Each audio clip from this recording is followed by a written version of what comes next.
बिस्मिल्लाहिर्रहमानिर्रहीम। Dear students, welcome to excellence online education. Physics की class में खुशामदीद। फ़िज़िक्स में हमने लास्ट क्लास में चैप्टर नंबर 10 कंप्लीट कर लिया था और हमने उसका एक थॉरोली रिवीजन किया था। तो चैप्टर नंबर 10 हमारा वाइंड अप हो गया है।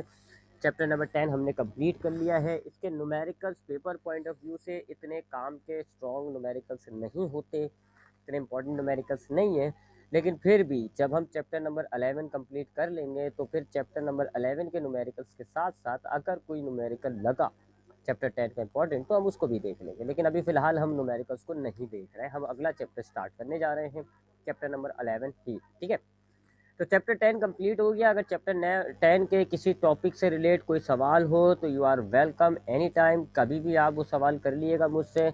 न्यूमेरिकल्स को हम उसके बाद में देखेंगे। Now we are going to start our chapter 11। नाम है इसका हीट।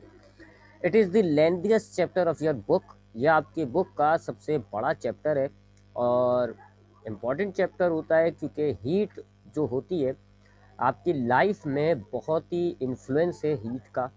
आपकी लाइफ में बहुत ही इन्वॉल्व होती है हीट। आप को गर्मी सर्दी ये सारा जो आपका मामला होता है मौसम का, ये हीट से एसोसिएट होता है। इसी तरह आपकी बहुत सारी डिवाइसेस हैं जो हीट से ऑपरेट होती हैं। आपकी जितनी भी व्हीकल्स हैं, गाड़ियां हैं, वो सारी हीट से ऑपरेट होती हैं। आपके जो इंस्ट्रूमेंट्स होते हैं, इलेक्ट्रॉनिक इंस्ट्रूमेंट्स होते हैं, इलेक्ट्रिकल इंस्ट्रूमेंट्स होते हैं, वो हीट जनरेट कर रहे होते हैं। तो हीट आपकी बॉडी के अंदर जो एनर्जी वेस्ट होती है in the form of heat waste होती है। तो हीट एक ऐसी एनर्जी है जो आपकी लाइफ में बड़ी कॉमन होती है। तो इस हवाले से ये चैप्टर इम्पॉर्टेंट हो जाता है क्योंकि इस चैप्टर को पढ़ने के बाद आप अपनी लाइफ की सबसे इम्पॉर्टेंट एनर्जी जो है उसको काफ़ी हद तक समझ पाते हैं। दूसरा ये कि इस हीट को फिर आप नेक्स्ट जो है वो सेकेंड ईयर में देखोगे। आपके पास फर्स्ट ईयर के अंदर फिजिक्स की बुक में हीट का तो चैप्टर नहीं है, लेकिन हाँ सेकेंड ईयर में आएगा, पूरा एक चैप्टर होगा, कंप्लीट चैप्टर होगा। तो इस चैप्टर को ज़रा ऐसे समझिएगा कि एक साल बाद भी आपके जहन में ये रहे।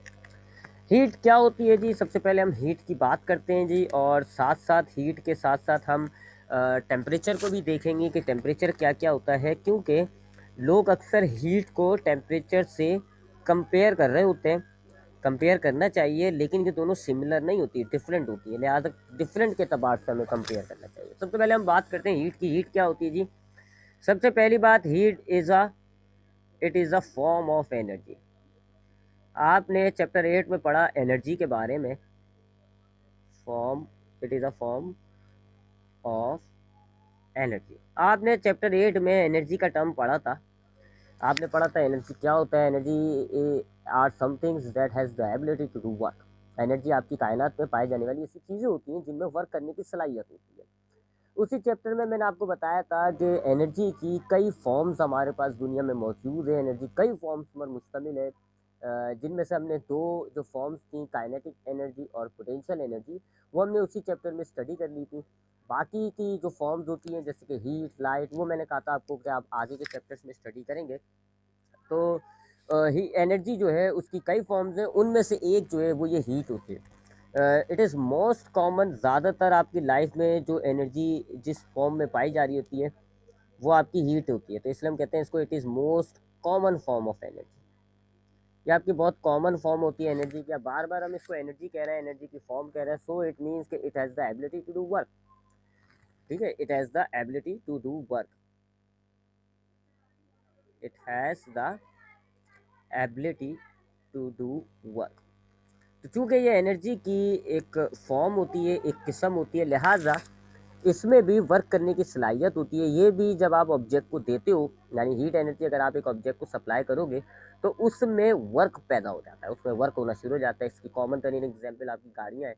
आप गाड़ी को हीट देते हो तो उस गाड़ी में एक वर्क नज़र आ रहा होता है, आपको गाड़ी मूव कर रही होती है। अच्छा, अब ज़रा इसको हम देखते हैं, इसको हम डिफ़ाइन कैसे करें कि हीट क्या होती है, किस तरीके से अगर हम इसको डिफ़ाइन करें। तो इसको हम ऐसे डिफाइन करते हैं। It is a form of energy that flows. It is a form of energy that flows whenever there is a temperature difference। there is a temperature difference. देखें, हीट एनर्जी को अगर मैं डिफाइन करना चाहूँ, अगर मैं हीट एनर्जी को define करना चाहूँ, एक तो यही हो जाता है, it is a form of energy. लेकिन इसकी प्रॉपर डेफिनेशन दो जावियों से बनती है, एक मैक्रोस्कोपिक, एक माइक्रोस्कोपिक। अगर हम मैक्रोस्कोपिक यानी पूरी बॉडी के तौर पर हीट को डिफाइन करें तो एक ये छोटी सी अलग डेफिनेशन होगी, और अगर हम माइक्रोस्कोपिक लेवल यानी मॉलिक्यूल्स की टर्म्स में रहकर हीट को डिफाइन करें तो उसकी थोड़ी सी अलग डेफिनेशन होगी। पहले हम जरा मैक्रोस्कोपिक यानी पूरी बॉडी के एतबार से ज़रा हीट को डिफाइन करने की कोशिश करते हैं। हीट की डेफिनेशन वो मैंने ये लिखी हुई है जी, माइक्रोस्कोपिक लेवल पर, बड़े लेवल पर हीट की डेफिनेशन क्या होती है जी, it is a form of energy that flows whenever there is a temperature difference exist. जब भी एक ऑब्जेक्ट में टेम्परेचर डिफरेंस क्रिएट हो जाएगा तो फिर उस ऑब्जेक्ट में एक एनर्जी फ्लो होना शुरू हो जाती है, और उस एनर्जी को हम हीट एनर्जी कहते हैं। मिसाल के तौर पे ये आपके पास एक रॉड है जी, रॉड के दो पॉइंट हैं, एक ए एक बी। सपोज करें इस वक्त इस पूरी रॉड का टेम्परेचर सेम है, यानी कि इस वक्त इसका जो टेम्परेचर है वो यूनिफॉर्म टेम्परेचर है, हर तरफ इसका एक ही जैसा टेम्परेचर है जी। ए पर भी सपोज कर लें इसका जो भी टेम्परेचर है वो भी बी पर का टेम्परेचर है, यानी अगर ए पर 25 डिग्री सेंटीग्रेड है तो बी पर भी 25 डिग्री सेंटीग्रेड होगा। अभी कोई टेम्परेचर डिफरेंस नहीं है, अभी इसके दोनों सिरों पर टेम्परेचर में फ़र्क नहीं है, लिहाजा इस सूरत में तो कोई एनर्जी फ्लो नहीं होगी। लेकिन लेट सपोज के जी हम इस ऑब्जेक्ट के अंदर टेम्परेचर डिफरेंस क्रिएट कर दें, और मैंने ए पॉइंट का टेम्परेचर बढ़ा कर दिया जी 100 डिग्री सेंटीग्रेड। अब आप देख रहे हैं कि आपको इस ऑब्जेक्ट में टेम्परेचर डिफरेंस मिल गया। टेम्परेचर डिफरेंस यानी कि उसको हम टेम्परेचर डिफरेंस को डेल्टा टी से शो करते हैं। तो टेम्परेचर डिफरेंस कितना आ रहा है जी, 100 में से आप 25 को माइनस कर दें, 75 डिग्री का फ़र्क आ रहा है। अब आप देख रहे हैं कि आपने इस ऑब्जेक्ट के अंदर टेम्परेचर डिफरेंस क्रिएट कर दिया। ये ए पॉइंट जो है ये हो गया hot, hot and hot point, और बी पॉइंट जो है निस्बतन ए के ये हो जाता है कूल। अब जब आप देखेंगे, जब आपने ऑब्जेक्ट में टेम्परेचर डिफरेंस क्रिएट किया, आपने ऑब्जेक्ट के दोनों सिरों में टेम्परेचर में फ़र्क लिया है, अब क्या होगा जी कि आपके पास इस ऑब्जेक्ट के अंदर एक एनर्जी हॉट से कोल्ड की तरफ फ्लो होना शुरू हो जाएगी। आपके अंदर इस ऑब्जेक्ट के अंदर क्या होगा, एक एनर्जी फ्लो शुरू हो जाएगा, जहाँ हॉट पॉइंट है वहां से कोल्ड की तरफ। डायरेक्शन क्या रहेगी इसकी, फ्रॉम हॉट टू कोल्ड, हमेशा यही रहती है, हॉट से कोल्ड की तरफ। तो आपने क्या देखा, आपने देखा कि जब ऑब्जेक्ट के अंदर टेम्परेचर डिफरेंस नहीं था उसमें से कोई एनर्जी फ्लो नहीं हो रही थी। अगर आप उस ऑब्जेक्ट में टेम्परेचर डिफरेंस क्रिएट कर देते हैं तो अब आपको इस ऑब्जेक्ट के अंदर एक एनर्जी फ्लो होती हुई महसूस होगी। आपके इस ऑब्जेक्ट में एनर्जी फ्लो होगी from the hot to the cold end, गर्म सिरे से ठंडे सिरे की तरफ एक एनर्जी फ्लो हो रही होगी। तो इस एनर्जी को जो आपकी फ्लो हुई है ड्यू टू टेम्परेचर डिफरेंस, आपने टेम्परेचर डिफरेंस किया तभी तो ये फ्लो हुई है ना, तो ड्यू टू टेम्परेचर डिफरेंस ये जो एनर्जी फ्लो हो रही है ना, इसको आप कहते हो हीट। हीट, तो हीट क्या होती है कि जब आप किसी भी ऑब्जेक्ट में टेम्परेचर डिफरेंस क्रिएट करते हैं तो फिर उस ऑब्जेक्ट के अंदर एक एनर्जी फ्लो हो जाता है स्टार्ट, और ये जो एनर्जी फ्लो हो रही होती है इसको आप कहते हो हीट, और इसकी डायरेक्शन क्या होती है, हमेशा हॉट से कोल्ड की तरफ जा रही होती है। कब तक, जब तक दोनों तरफ बराबर टेम्परेचर ना हो। अब जाहिर बात है एनर्जी इस तरफ से जा रही है तो यहाँ पर आपकी एनर्जी कम होना शुरू हो जाएगी, इस तरफ आ रही है तो इस तरफ आपका टेम्परेचर इंक्रीज़ होना शुरू हो जाएगा, तो ये टेम्परेचर आपका बढ़ता जाएगा, ये आपका टेम्परेचर कम होता जाएगा। कब तक, जब तक के टेम्परेचर डिफरेंस ख़त्म हो जाए। जैसे ही टेम्परेचर डिफरेंस ख़त्म हो जाएगा, दोनों सिरों के टेम्परेचर सेम हो जाएंगे, यूनिफॉर्म टेम्परेचर हो जाएगा, टेम्परेचर डिफरेंस ख़त्म, तो ये एनर्जी भी फ्लो होना ख़त्म हो जाएगी। एक और एग्जांपल लें, मिसाल के तौर पे आपके पास एक गिलास है और इस गिलास के अंदर आपने पानी रखा हुआ है। इस पानी का करंट इस वक्त टेम्परेचर लेट से 40 डिग्री सेंटीग्रेड है जी, गर्म पानी है ये 40 डिग्री सेंटीग्रेड, यूनिफॉर्म टेम्परेचर है, कोई टेम्परेचर डिफरेंस नहीं है, कोई इसके अंदर एनर्जी फ्लो नहीं हो रही होगी। अब आप इसमें क्या करेंगे जी, आपने इसके अंदर एक ठंडा पानी डाल दिया, ये आपने इसमें ठंडा पानी डाल दिया, इसका टेम्परेचर लेट से 4 डिग्री सेंटीग्रेड है। अब आप देखें जी, अब आपके पास पानी के अंदर टेम्परेचर डिफरेंस क्रिएट हो गया, ये हो गया कोल्डर, ये हो गया हॉटर रीजन।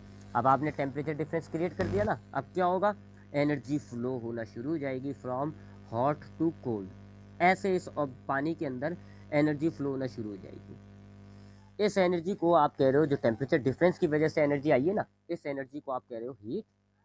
और इसकी डायरेक्शन क्या होगी? From hot to cold. आहिस्ता आहिस्ता जो आपका हॉट पानी है वो कम होना शुरू हो जाएगा, उसका टेम्परेचर कम होता जाएगा। जो कोल्ड है उसका टेम्परेचर बढ़ता जाएगा, क्योंकि कोल्ड एनर्जी गेन कर रहा है, हॉट जो है वो एनर्जी लूज कर रहा है।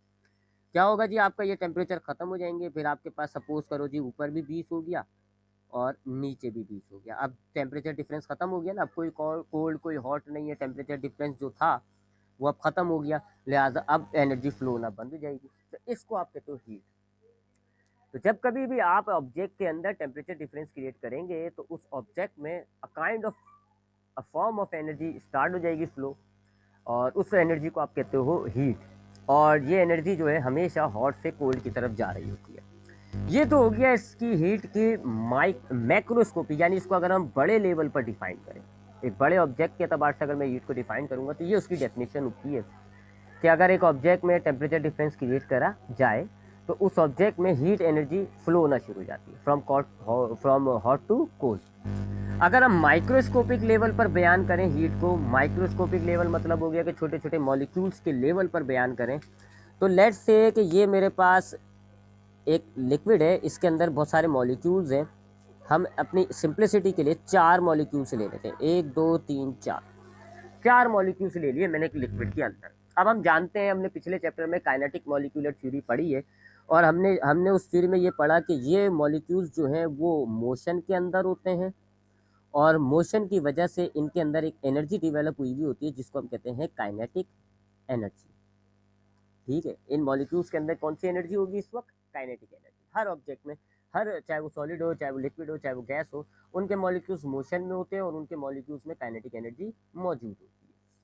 अब सपोज करो जी इसकी काइनेटिक एनर्जी सपोज करें जी 2 जूल है। इसकी काइनेटिक एनर्जी जो है वो सपोज, जूल्स हटा देता हूँ, कन्फ्यूजन हो जाएगी ना। हाँ, इसकी सपोज करें जी पहले वाले की 2 जूल काइनेटिक एनर्जी है, दूसरे वाले की 4 है, तीसरे वाले की सपोज करें जी 6 है, 6, और इसकी भी 4 है।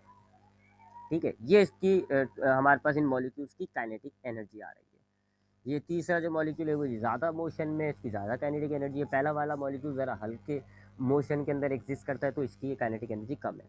अगर आप तमाम मॉलिक्यूल्स की काइनेटिक एनर्जी को ऐड कर दें, सम कर दें, प्लस कर दें, कितना हुआ जी? 6 4 10, 4 14 और 15 16। ये क्या हो गई? Total kinetic energy. इसको आप कहते हो हीट। इसको आप कहते हो हीट।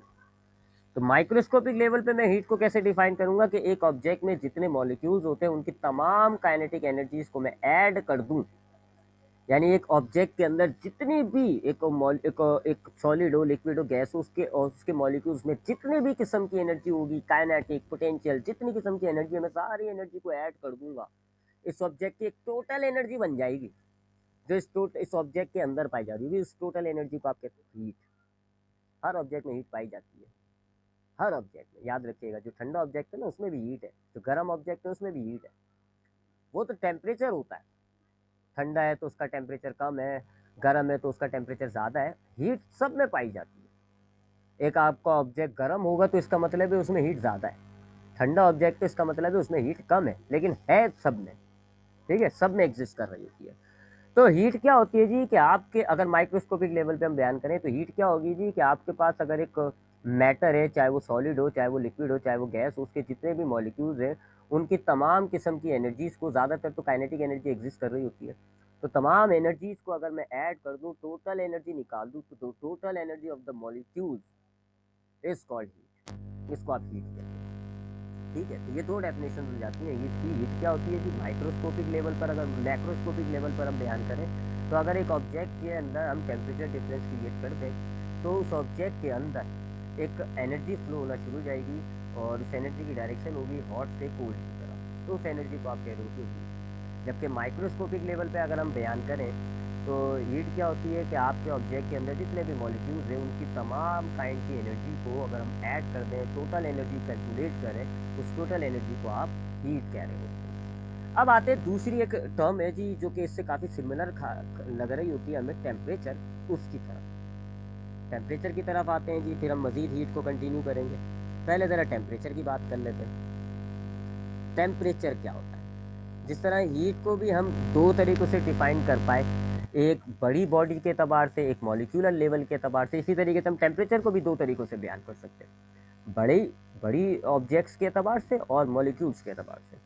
तो पहली डेफिनेशन जो बड़ी मॉलिक्यूल्स के एतबार से हो जाती है जी, वो इसकी ये हो जाती है जी, डिग्री ऑफ हॉटनेस और कोल्डनेस। डिग्री ऑफ हॉटनेस और कोल्डनेस, यानी कोई भी ऑब्जेक्ट कितना गर्म है, कितना ठंडा है। ठंडा या गर्म है ये नहीं, कितना ठंडा है, कितना गर्म है ये। मिसाल के तौर पे आपके पास पैसे हैं या नहीं, इसकी बात नहीं हो रही है, पैसे हैं या नहीं, आपके पास कितने पैसे हैं, इसकी बात हो रही है। इसी तरीके से एक ऑब्जेक्ट गर्म है या ठंडा है ये नहीं कि एक ऑब्जेक्ट कितना गर्म है, कितना ठंडा है, इसको आप कहते हो टेम्परेचर। अगर आप देखते हो जी, आप मिसाल के तौर पे टेम्परेचर में 3 यूनिट्स होते हैं जी, बड़े कॉमन, केल्विन, सेंटीग्रेड या फ़ारेनहाइट। हम अपनी आसानी के लिए सेंटीग्रेड लेके चलते हैं। तो अगर एक ऑब्जेक्ट का सेंटीग्रेड टेम्परेचर आ रहा है जी 15, दूसरे ऑब्जेक्ट का 20, तीसरे ऑब्जेक्ट का 30। अब हम देख रहे हैं जी कि ये 3 ऑब्जेक्ट्स हैं, इनमें से आप देखें जी, तीसरे वाले की टेम्परेचर ज़्यादा आ रहा है। ज़्यादा आएगा, हॉट होता जाएगा। जितना ज़्यादा टेम्परेचर आता जाएगा, ऑब्जेक्ट उतना ज़्यादा होता जाएगा। चौथा ऑब्जेक्ट जो है वो तीसरे से भी ज़्यादा हॉट हो गया, ये और ज़्यादा, ये हॉटर कह लो आप इसको। पांचवा जो है वो और ज़्यादा हॉट हो गया, इसको आप हॉटेस्ट कह लो, हॉटेस्ट। ठीक है, जितना टेम्परेचर ज़्यादा आता जाएगा, ऑब्जेक्ट उतना हॉट होता जाएगा। जितना कम होता जाएगा टेम्परेचर, उतना ऑब्जेक्ट जो है वो कोल्ड की तरफ जाता जाएगा। तो टेम्परेचर आपको क्या बता रहा है, ऑब्जेक्ट कितना ज़्यादा गर्म है या कितना ज़्यादा ठंडा है। That is degree of hotness और coldness, and that is called temperature. तो टेम्परेचर की बड़ी मैक्रो लेवल पर अगर हम इसको डिफाइन करें तो it is the degree of hotness और कोल्डनेस ऑफ अ बॉडी। यह आपको टेम्परेचर आपको बताता है कि ऑब्जेक्ट आपका गर्म है या ऑब्जेक्ट आपका ठंडा है। जितना ज़्यादा टेम्परेचर होगा, उतना आपका ऑब्जेक्ट जो है वो हॉट की तरफ मूव होता जाएगा, गर्म होता जाएगा। जितना टेम्परेचर कम होता जाता है, उतना ऑब्जेक्ट जो है वो आपका ठंडा होता जाएगा, कोल्ड की तरफ जाता जाएगा। ये तो इसकी बड़े लेवल्स पर बात हो गई जी। अगर हम उसको बड़े लेवल पर डिफाइन करें, अब हम इसको ज़रा माइक्रोस्कोपिक लेवल पर बयान करें, तो उसी एग्जाम्पल को लें जी, 4 मॉलिक्यूल्स वाली, 1 2 3 4। चारों मॉलिक्यूल्स की जो काइनेटिक एनर्जी हमने ली, 2 4 6 और 4। हमने देखा कि अगर मैं इन चारों मॉलिक्यूल्स की एनर्जी को टोटल कर दूं 16, विच इज़ टोटल एनर्जी, तो इसको तो हमने क्या नाम दिया जी, टोटल एनर्जी को हीट का। टोटल एनर्जी को हमने क्या नाम दिया, हीट। लेकिन अगर आप एवरेज निकाल लें, टोटल एनर्जी ना निकालें, एवरेज निकालें। एवरेज निकाला जाता है, आपके पास जितनी भी क्वांटिटी है टोटल कर लें उसको और फिर डिवाइड करें जितने आपके पास नंबर्स होते हैं। तो यहाँ पर हम एवरेज निकालते हैं जी। एवरेज मैथमेटिकल टर्म होता है एवरेज। एवरेज कैसे निकाला जाता है, टोटल को डिवाइड किया जाता है, आपके पास जितनी चीज़ें होती हैं। आपके पास यहाँ 4 मॉलिक्यूल्स हैं, टोटल को आप 4 से डिवाइड कर दें, क्या आंसर आएगा, 4 जूल। 4 1 4, 4 4 16, 4 जूल। ये एवरेज है। एवरेज का मतलब होता है कि हर एक मॉलिक्यूल के पास एक अंदाजन कितनी एवरेज आ रही है, कितना एनर्जी मौजूद है। किसी के पास कम होगा, किसी के पास ज़्यादा होगा, एक एवरेज बता दिया जाता है कि अंदाजन जो है हर मॉलिक्यूल के पास इस वक्त 4 जूल एनर्जी है। तो ये जो एवरेज आप निकाल रहे हो कि हर एक मॉलिक्यूल अपने अंदर कितनी एनर्जी रखता है, इसको आप कहते हो टेम्परेचर। बड़ा मामूली सा फ़र्क हुआ ये। हीट क्या है, आपके ऑब्जेक्ट के अंदर जितने भी मॉलिक्यूल्स हैं उनकी तमाम काइनेटिक एनर्जी, यानी आपके सीधी सी जबान में आपके ऑब्जेक्ट के अंदर जितनी एनर्जी एग्जिस्ट कर रही है उसको आप हीट कह रहे हो। और टेम्परेचर क्या है, हर एक मॉलिक्यूल के अंदर कितनी एनर्जी मौजूद है। Every object has a energy, तो हर एक मॉलिक्यूल के पास जितनी एनर्जी एग्जिस्ट कर रही होगी उसको आप टेम्परेचर कह रहे हो। बड़ा मामूली सा और थोड़ा सा कंफ्यूजिंग डिफरेंस हो रहा है। एक जरा इसकी एग्जाम्पल लें जी। एक बच्चा है आपके पास, एक बच्चा, दूसरा बच्चा, तीसरा बच्चा। एक के पास 100 रुपये हैं, एक के पास 50 रुपये हैं, ठीक है जी, और एक के पास आप कह लो जी 30 रुपये, ठीक है। अब टोटल तीनों बच्चों के पास टोटल कितने पैसे होगा जी, 180। ये टोटल है। और एवरेज निकालो, एवरेज का मतलब एक बच्चे के पास अंदाजन कितने जा रहे होंगे। तो एवरेज कैसे निकालोगे आप, टोटल को आप नंबर से डिवाइड कर दो, 180 को 3 से डिवाइड कर दो, 60 आएगा। एक बच्चे के पास कितने पैसे आ रहे हैं, 60। ये है टाइम, ये एवरेज है और वो टोटल। फर्क पता चल रहा है आपको एवरेज और टोटल में? टोटल क्या होता है, इन तीनों बच्चों के पास टोटल कितने हैं, और एवरेज क्या हो गया, एक के पास एक अंदाजन कितने हैं। अगर आप आते हैं ना, नंबर्स आते हैं आपके पास, आप आपकी मार्कशीट आती है जी, आपने लो जी आपके पास 11 तो टोटल थे जी, आप उसमें से 880, ये टोटल नंबर है आपके पास, ठीक है, टोटल मार्क्स। और जो आपकी परसेंटेज आ रही होती है 80%, दैट इज एवरेज, ये एवरेज होता है।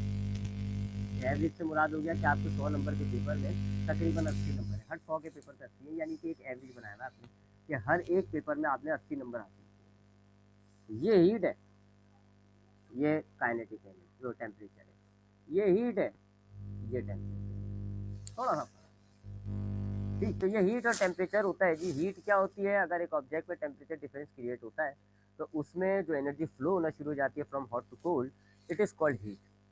While temperature is the degree of hotness और coldness. In terms of molecules, एक ऑब्जेक्ट में जितने भी मॉलिक्यूल्स होते हैं उसकी टोटल एनर्जी को आप हीट कहते हो, जबकि ऑब्जेक्ट के जो मॉलिक्यूल्स होते हैं उसकी पर मॉलिक्यूल एवरेज जो होती है, हर एक मॉलिक्यूल के पास कितनी एनर्जी होती है, उसको आप टेम्परेचर कहते हो, विच इज़ एवरेज। क्योंकि एक एवरेज निकाल लेते हो आप और आपको आइडिया हो जाता है जी हर मॉलिक्यूल के पास कितनी एनर्जी एक्सिस्ट कर रही होती है। तो average of the total energy, average of the energy exist in the molecule is called temperature. ये दो फर्क नहीं है, और भी फर्क है, और भी फर्क है जी। ज़रा इसको यहाँ लिख लेते हैं, ये हीट और ये टेम्परेचर, ठीक है जी। तो पहला तो फर्क, दो फर्क तो मैं आपको बता चुका हूँ। एक फर्क तो क्या हो गया, ये क्या है, flow of energy from hot to cold, flow of energy whenever there is a difference of temperature। जबकि ये क्या होता है, डिग्री ऑफ हॉटनेस और कोल्डनेस, डिग्री ऑफ हॉटनेस और कोल्डनेस, दोनों में फ़र्क है जी वाज़े। एक आपको सिर्फ एनर्जी फ्लो हो रही है, जबकि दूसरी आपको बता रही है कौन सा गर्म है कौन सा ठंडा। फिर दूसरा फ़र्क मैंने आपको बताया क्या है, कि ये टोटल एनर्जी होती है जी मॉलिक्यूल्स की, और ये क्या है जी, उन्हीं टोटल, उन्हीं जो मॉलिक्यूल्स है उनकी एवरेज एनर्जी होती है, हर एक मॉलिक्यूल में कितनी एनर्जी आ रही होती है उसको आप कहते हो।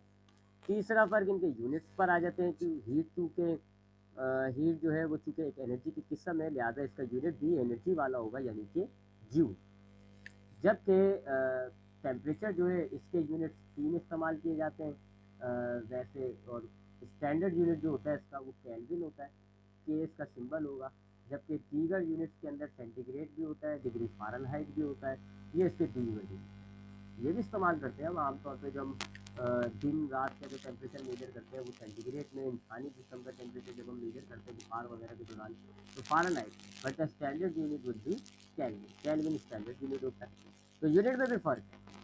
इसी तरीके से जूल आप जिस इंस्ट्रूमेंट से, यानी हीट आप जिस इंस्ट्रूमेंट से आप मेजर करते हो उसको आप कहते हो जूल मीटर, जूल मीटर, इसको हम कैलोरी मीटर भी कहते हैं। और जबकि टेम्परेचर जो है वो आप थर्मोमीटर से मेजर कर लेते हो। तो इनके इंस्ट्रूमेंट में भी फ़र्क है, thermometer. So there are certain some differences between heat and temperature, and now we have got that कि टेम्परेचर और हीट जो है ये दो अलग अलग चीज़ें होती हैं, ठीक है। अब टेम्परेचर आपका थर्मोमीटर से मेजर होता है, थर्मोमीटर की कुछ है मालूमात यहाँ पर, लेकिन हम वो उसको स्किप करते हैं जी क्योंकि वो आपका रिड्यूस सिलेबस में कट चुका है टेम्परेचर के मामला। अब हम आगे बढ़ते हैं जी। अब जो हमारा अगला टॉपिक है वो कहलाता है थर्मल एक्सपेंशन। ये एक इम्पॉर्टेंट टॉपिक होता है, ना सिर्फ आपका पेपर पॉइंट ऑफ व्यू से बल्कि सेकेंड ईयर वगैरह में भी जाके ये पूरा का पूरा topic as it is repeat होता है। तो एक इम्पॉर्टेंट टाइम वो होता है टॉपिक। थर्मल से मुराद होता है हीट। पहले ज़रा लफ्जी मायने देखें तो ये जो थर्मल होता है इससे मुराद होती है हीट, और एक्सपेंशन का मतलब होता है किसी भी साइज़ का इंक्रीज होना, इंक्रीज इन साइज़, ऑब्जेक्ट के साइज़ में इंक्रीज होना। अब वो साइज़ चाहे वो लेंथ में हो चाहे वो वॉल्यूम में हो, वो डिपेंड करता है, अलग बात है। तो लफ्जी मायने जो बनते हैं ना थर्मल एक्सपेंशन के, तो थर्मल का मतलब होता है हीट और एक्सपेंशन का मतलब होता है किसी चीज़ में फैलाव। उर्दू में इसके मायने होते हैं फैलाव, यानी कि उसके साइज़ में इजाफा हो जाना। हम क्या देखते हैं जी अक्सर कि अगर हम किसी भी ऑब्जेक्ट में उसके टेम्परेचर को तब्दील करें, उसके टेम्परेचर को चेंज करें तो उसके साइज़ में भी चेंज हो जाता है। इस प्रॉपर्टी को आप कहते हो थर्मल एक्सपेंशन। अगर आप ऑब्जेक्ट के टेम्परेचर को तब्दील करोगे, मैं पहले डेफिनेशन दे देता हूँ, change in size due to change in temperature. अगर आप ऑब्जेक्ट के टेम्परेचर को तब्दील करेंगे ना, तो उसका साइज भी तब्दील हो जाएगा, उसकी लेंथ या वॉल्यूम। अभी मैं साइज की बात कर रहा हूँ, लेंथ और वॉल्यूम की बात नहीं कर रहा हूँ। तो अगर आप एक ऑब्जेक्ट के टेम्परेचर को तब्दील करोगे तो उसका साइज भी तब्दील हो जाएगा। इसको आप कहते हो थर्मल एक्सपेंशन। मिसाल के तौर पे ये आपके पास एक ऑब्जेक्ट है, ये आपके पास एक ऑब्जेक्ट है, लेट्स से इसका टेम्परेचर जो है वो 50 डिग्री सेंटीग्रेड है। एक एग्जाम्पल ले रहा हूँ, नंबर्स में आगे पीछे हो जाए वो एक छोड़ दें। आपने इसका टेम्परेचर कम कर दिया, आपने इसके टेम्परेचर में कम करके आपने इसका टेम्परेचर सपोज करेंगे 0 डिग्री सेंटीग्रेड कर दिया। आपने क्या किया, change in temperature. Thermal expansion क्या होता है, चेंज इन टेम्परेचर की वजह से चेंज इन साइज हो जाए, तो इसके साइज में फर्क आ जाएगा, इसका साइज छोटा हो जाएगा, नहीं साइज में फर्क आ जाएगा। ये फर्क क्यों आया, ड्यू टू टेम्परेचर चेंज। इसी तरीके से अगर आप ये वाला आपके पास ऑब्जेक्ट है जी, आपने इसका टेम्परेचर फिर दोबारा तब्दील कर दिया, आपने इसका टेम्परेचर कर दिया जी 60 डिग्री सेंटीग्रेड, तो अब इसके साइज में फर्क आ जाएगा, दोबारा इसका साइज पहले से थोड़ा सा ज़्यादा हो जाएगा। आप क्या देख रहे हो, टेम्परेचर चेंज होने की वजह से साइज में तब्दीली आ रही है। That is called thermal expansion. That is called thermal expansion. बहुत ही कॉमन सा फिनोमेना होता है ये। आप अक्सर देखते हैं जी कि पानी के अंदर आप पानी लें, मैं ये एग्जाम्पल बता रहा हूँ, आप अक्सर आप देखें जी पानी लें, एक गिलास में डाल दें। आपने एक पानी लिया जी, आपने एक गिलास लिया, उसमें आपने पानी रख दिया, ठीक है जी। अब ये आपका रूम टेम्परेचर पे पानी मौजूद है, तो ये पता नहीं क्यों लेके आता है। ये आपने गिलास लिया, इसमें ये पानी रखा आपने, ये रूम टेम्परेचर पे है, यानी कि आपका जो नॉर्मल टेम्परेचर चल रहा है, लेट्स सपोज कि उस वक्त आपका जो कमरे का टेम्परेचर है वो है 40 डिग्री सेंटीग्रेड। बहुत ज़्यादा गर्मी हो रही है, आपने एसी नहीं खुला हुआ, ज़्यादा गर्मी हो रही है, तो उस गर्म पानी को आपने 40 डिग्री सेंटीग्रेड के पानी को आपने गिलास में रखा और फ्रिज में रख दें। क्या होगा जी, फ्रिज में जब ये जाएगा तो फ्रिज इस पानी के टेम्परेचर को कम करेगा। ये इसका ओरिजिनल लेवल था पानी का, ठीक है, आपने मार्क किया हुआ है। अब फ्रिज में गया ना, जो फ्रिज इसका टेम्परेचर रिड्यूस करेगा और इसका टेम्परेचर सपोज करो जी हो गया 0 डिग्री सेंटीग्रेड कम होके। आप ऑब्जर्व करना, इसके साइज में फ़र्क आएगा। जो आपकी बर्फ़ जम जाती है ना 0 डिग्री पे, तो बर्फ़ जम जाती है, तब आपकी जो बर्फ़ जमेगी वो ओरिजिनल साइज से थोड़ी सी छोटी होगी, साइज चेंज हो गया। अब इतने पानी पे ये करके देख लेगा। आप एक गिलास लें, उसमें पानी भरें और उस पानी के लेवल पे मार्किंग कर दें, उस गिलास को उठाएं और आप फ्रिज में रख दें। बेहतर तो कब होगा, अगर आप गर्म पानी लें, क्योंकि टेम्परेचर फर्क बहुत ज़्यादा आ रहा होगा, क्योंकि गर्म पानी का मतलब हो गया 100 डिग्री सेंटीग्रेड।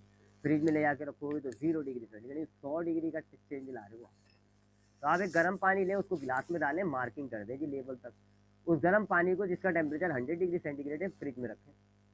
जब उसका टेम्परेचर 0 डिग्री सेंटीग्रेड होगा, वो बर्फ़ बन जाएगी। जब आप निकालोगे तो जो लेवल आपने मार्क किया हुआ होगा उससे नीचे होगी बर्फ़, साइज थोड़ा सा रिड्यूस होगी। That is called thermal expansion, change in size due to change in temperature. बड़ा कॉमन फिनोमेना है। अक्सर आप देखते हैं जी कि दरवाजे हमारे जो है वो गर्मियों के अंदर जो है वो जो है मुश्किलों से बंद हो रहे होते हैं। जब गर्मी आती है ना, हमारी खिड़कियां दरवाजे जो है उनकी चाल में फ़र्क आ जाता है, वो मुश्किलों से बंद हो रहे होते हैं, टकरा होता है।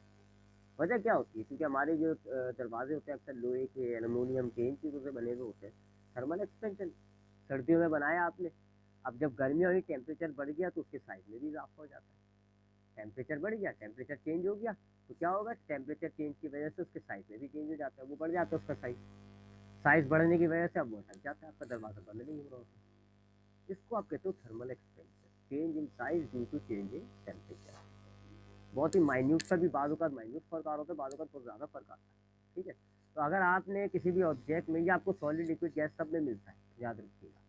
थर्मल एक्सपेंशन, थर्मल एक्सपेंशन क्या है, अगर आप एक ऑब्जेक्ट के टेम्परेचर में चेंज पैदा करें तो उसके साइज में फ़र्क आ जाएगा, इसको आप थर्मल एक्सपेंशन कहते हैं। अब साइज में जो फ़र्क नोटेड किया जाता है वो ऐसा होता है जी कि अगर आप टेम्परेचर इंक्रीज़ करें तो साइज़ इंक्रीज़ होगा। क्या फ़र्क आएंगे जी, अगर टेम्परेचर जो है आप इंक्रीज़ करते हैं, टेम्परेचर आप बढ़ाएंगे तो साइज़ भी इंक्रीज़ होगा, तो साइज़ भी इंक्रीज़ होगा, यानी डायरेक्टली प्रोपोर्शनल, साइज़ भी इंक्रीज़ होगा। इसी तरह अगर आप टेम्परेचर डिक्रीज़ करें, टेम्परेचर आपने कम कर दिया ऑब्जेक्ट का, तो उसके साइज़ में भी कमी आएगी। तो उसका साइज भी डिक्रीज होगा। अब इसका रीज़न देखते हैं वाई ऐसा क्यों हो रहा है। देखिए हमने कहा है जी सीधा सीधा सा, हमने कहा है जी कि ये हमारे पास एक मॉलिक्यूल, एक ऑब्जेक्ट ले लेते हैं हम। ये ऑब्जेक्ट ले लेते हैं और ऑब्जेक्ट हमें पता है जी मॉलिक्यूल से मिलके बना हुआ होता है, तो ये उसके मॉलिक्यूल्स आ गए। ये आपके पास मॉलिक्यूल्स आ गए एक ऑब्जेक्ट के। इस वक्त ये एक मुनासिब एक नॉर्मल टेम्परेचर पे मौजूद रखता है जी, लिक्विड है। थोड़ा थोड़ा सा गैप हमने रख दिया क्योंकि ये लिक्विड है और एक ख़ास टेम्परेचर पे जी, टेम्परेचर कुछ भी ले लें आप, सपोज करें कि 40 डिग्री सेंटीग्रेड। आपने इसको गर्म करा, इसके अंदर टेम्परेचर इंक्रीज कर दिया आपने, इसका टेम्परेचर आपने पहुंचा दिया 100 डिग्री सेंटीग्रेड। हमने जानते हैं जी टेम्परेचर और ये हीट का ताल्लुक काइनेटिक एनर्जी से होता है। और हम ये भी जानते हैं जी कि ये मॉलिक्यूल ऐसे वाइब्रेट कर रहे हैं जी, ये ऐसे वाइब्रेट कर रहे हैं और इस वाइब्रेशन की वजह से इनके अंदर काइनेटिक एनर्जी एग्जिस्ट करती है। अब जब आप इनको गर्म करते हो तो दरअसल आप इनके अंदर हीट एनर्जी प्रोवाइड कर रहे हो। सही कह रहा हूँ ना, आपने ये पानी है, इस वक्त पानी का टेम्परेचर 40 डिग्री सेंटीग्रेड है, इसके मॉलिक्यूल्स वाइब्रेट कर रहे हैं जिसकी वजह से इसका काइनेटिक एनर्जी है, अंदर इन मॉलिक्यूल्स में काइनेटिक एनर्जी, और इस काइनेटिक एनर्जी की वजह से ये टेम्परेचर बना हुआ है। आप जब इसमें हीट डालोगे, आप जब इसको गर्म करोगे, हीट डालोगे, तो हीट इसकी वो एक एनर्जी होती है, वो इसकी काइनेटिक एनर्जी में कन्वर्ट होगी। अब इनकी काइनेटिक एनर्जी क्या हो गई, इंक्रीज हो गई, क्योंकि हीट जो आपने डाली, जो आपने हीट दिए मॉलिक्यूल्स को, वो हीट कन्वर्ट हो जाएगी काइनेटिक एनर्जी में, और काइनेटिक एनर्जी कन्वर्ट होकर जब इन मॉलिक्यूल्स की काइनेटिक एनर्जी के साथ ऐड होगी तो काइनेटिक एनर्जी अल्टीमेटली इंक्रीज होगी। काइनेटिक एनर्जी इंक्रीज होने का मतलब है अब ये मॉलिक्यूल ज़्यादा वाइब्रेट करने लगेंगे, ये ज़्यादा वाइब्रेट करने लगेंगे। ज़्यादा वाइब्रेट की वजह से क्या होगा, ये एक दूसरे से टकराएंगे और एक दूसरे को धक्का दे के दूर कर देंगे। ठीक है, अब ये एक दूसरे को टकरा गए और धक्का देकर एक दूसरे को, इन्होंने कोलिजन्स की वजह से ये एक दूसरे से मॉलिक्यूल दूर हो जाएंगे क्योंकि काइनेटिक एनर्जी बढ़ गई। एक इंसान है जी, हल्का हल्का सा वाइब्रेट हो रहा है, बराबर वाला तब नहीं होगा, लेकिन अगर एक इंसान जंगलियों की तरह वाइब्रेट होना शुरू हो जाए तो बराबर वालों से टक्कर खाएगा, बराबर वाले दूर हो जाएंगे, गिर जाएंगे, ऐसा ही मामला हुआ है। तो इस वक्त जब इनका 40 डिग्री सेंटीग्रेड था, मॉलिक्यूल्स के अंदर जो काइनेटिक एनर्जी थी उस हिसाब से मॉलिक्यूल्स ऐसे अरेंज हुए। जब आपने इसको गर्म किया, आपने हीट प्रोवाइड की, वो हीट इनकी काइनेटिक एनर्जी बन गई, इन मॉलिक्यूल्स के अंदर काइनेटिक एनर्जी इंक्रीज हो गई। काइनेटिक एनर्जी की इंक्रीज होने का मतलब है कि मॉलिक्यूल्स ज़्यादा मोशन में आ गए, ज़्यादा वाइब्रेट करने लग गए, टकरा टकरा के मॉलिक्यूल्स को एक दूसरे से दूर करेंगे। अब आप देखें साइज इंक्रीज हो गया, देखिए जी मॉलिक्यूल्स का साइज इंक्रीज हो गया। अगर आप इसको ठंडा करते हो, टेम्परेचर आप कम करते हो इसका, सपोज करो जी टेम्परेचर आप इसका 100 से लेकर आ रहे हो माइनस, टेम्परेचर कम करने का मतलब होगा आप इसमें से हीट रिमूव कर रहे हो। आप जब हीट रिमूव करोगे तो ये जो काइनेटिक एनर्जी है अब इन मॉलिक्यूल्स की डिक्रीज हो जाएगी, काइनेटिक एनर्जी कम हो जाएगी और जो फालतू एनर्जी होगी वो हीट बन के बाहर आ गई। अब काइनेटिक एनर्जी डिक्रीज हो गई, अब ये आहिस्ता आहिस्ता से वाइब्रेट करने लग गए, आहिस्ता आहिस्ता से वाइब्रेट करने लग गए, तो फिर ये एक दूसरे को अट्रैक्शन की मदद से एक दूसरे के करीब आके वापस ऐसे आ जाएंगे। तो यूँ आपकी थर्मल एक्सपेंशन होती है जी। तो थर्मल एक्सपेंशन क्या होती है कि जब आप ऑब्जेक्ट के टेम्परेचर में चेंज पैदा करते हो तो उसके साइज में चेंज हो जाता है, इसको आप थर्मल एक्सपेंशन कहते हैं। अगर आप टेम्परेचर बढ़ाएंगे साइज इंक्रीज होगा, टेम्परेचर कम करोगे साइज डिक्रीज होगा, why because of the kinetic energy. जब आप टेम्परेचर इंक्रीज करोगे तो आप हीट देते हो, वो हीट काइनेटिक एनर्जी बन जाएगी, काइनेटिक एनर्जी इंक्रीज हो जाएगी, मॉलिक्यूल ज़्यादा वाइब्रेट करने लगेंगे, कोलिजन होगा, मॉलिक्यूल एक दूसरे से दूर हो जाएंगे, साइज इंक्रीज हो गया। जब आप ठंडा करोगे, टेम्परेचर डिक्रीज करोगे तो मॉलिक्यूल्स की काइनेटिक एनर्जी कम हो जाती है, वही हीट बन के बाहर आ जाती है। काइनेटिक एनर्जी डिक्रीज हो जाएगी, इसका मतलब है कि मॉलिक्यूल्स अब हल्के हल्के वाइब्रेट करेंगे, तो फिर अब ये मॉलिक्यूल्स एक दूसरे को अट्रैक्ट करके अपनी पुरानी थोड़े से करीब आ जाएंगे, एक दूसरे के क्लोज हो जाएंगे, साइज जो है वो ऑटोमेटिकली रिड्यूस हो जाएगा। तो ये होता है जी थर्मल एक्सपेंशन। अब इसकी दो टाइप्स होती हैं, एक कहलाती है लीनियर एक्सपेंशन, एक कहलाती है वॉल्यूमेट्रिक एक्सपेंशन। इनको हम देख लेते हैं ये होता क्या है, डेरिवेशन इंशाल्लाह हम नेक्स्ट क्लास में करेंगे। दो टाइप्स होती हैं जी एक्सपेंशन की, एक कहलाती है लीनियर एक्सपेंशन, और नाम से ही आपको पता चल गया होगा कि ये होती क्या है, और दूसरी कहलाती है वॉल्यूमेट्रिक एक्सपेंशन। लीनियर एक्सपेंशन, अगर ऑब्जेक्ट में आपने टेम्परेचर चेंज किया और उसकी लेंथ में चेंज आए, change in length due to change in size, change sorry temperature change in length due to change in temperature, it is called linear expansion. अगर आप ऑब्जेक्ट के टेम्परेचर को चेंज करें और देखें कि उसकी लेंथ में फ़र्क आ गया, लेंथ अगर टेम्परेचर बढ़ाया तो लेंथ इंक्रीज हो रहा है, टेम्परेचर कम किया तो लेंथ डिक्रीज हो रहा है, तो इसको आप कहोगे लीनियर एक्सपेंशन। और अगर वॉल्यूम में तब्दीली आती है, change in volume due to change in temperature, अगर आपने ऑब्जेक्ट के टेम्परेचर को चेंज किया और आप ऑब्जर्व करें कि जी उसका वॉल्यूम इंक्रीज हो गया, वॉल्यूम इंक्रीज का मतलब होगा कि उसकी लेंथ भी बढ़े, ब्रेथ भी बढ़े, उसकी हाइट भी बढ़े, तमाम डायरेक्शंस में बढ़े, तो उसको आप कहते हो वॉल्यूमेट्रिक एक्सपेंशन। एग्जाम्पल लेते हैं जी इसकी, एक मिसाल के तौर पे ये आपके पास एक डब्बा है, इसका टेम्परेचर था आपके पास 40 डिग्री सेंटीग्रेड, आपने इसका टेम्परेचर कर दिया जी मिसाल के तौर पे 150 डिग्री सेंटीग्रेड, आपने देखा जी इसका साइज़ इंक्रीज हो गया, टेम्परेचर बढ़ाया तो साइज़ इंक्रीज हुआ, है ना जी, टेम्परेचर इंक्रीज करोगे साइज़ इंक्रीज होता है। अब देखें खाली लेंथ बढ़ी है तो ये कहलाएगा लीनियर एक्सपेंशन। और अगर आपने टेम्परेचर इंक्रीज किया 150 डिग्री सेंटीग्रेड तक और आप देखते हैं जी कि इसकी लेंथ ब्रेथ हाइट दोनों बढ़ रही है, ठीक है, ये लेंथ में भी इंक्रीज हुआ है और लंबाई में भी इंक्रीज हुआ है, इसका ब्रेथ भी बढ़ गया जी, ये ऐसे भी इंक्रीज हुआ है, तीनों डायरेक्शन में, यानी इसका वॉल्यूम इंक्रीज हुआ है, तो इसको हम कहेंगे कि ये वॉल्यूमेट्रिक एक्सपेंशन है। तो ये दो टाइप्स होती हैं, एक लीनियर एक्सपेंशन, एक वॉल्यूमेट्रिक एक्सपेंशन। इनके फॉर्मूलेज होते हैं जी लीनियर एक्सपेंशन के, वॉल्यूमेट्रिक एक्सपेंशन के, वो और फिर उसके बाद उन दोनों से रिलेट एक इक्वेशन होती है, beta is equal to 3 alpha, वो इंशाल्लाह अब हम नेक्स्ट क्लास में देखेंगे। जैसे वो हम टॉपिक करेंगे तो ये थर्मल एक्सपेंशन खत्म हो जाएगा, फिर इसमें और भी बहुत सारे छोटे छोटे से टॉपिक्स हैं, मुश्किल नहीं है, बस ज़रा लेंथी चैप्टर है। ठीक है, अब आपको कोई सवाल है तो पूछिएगा।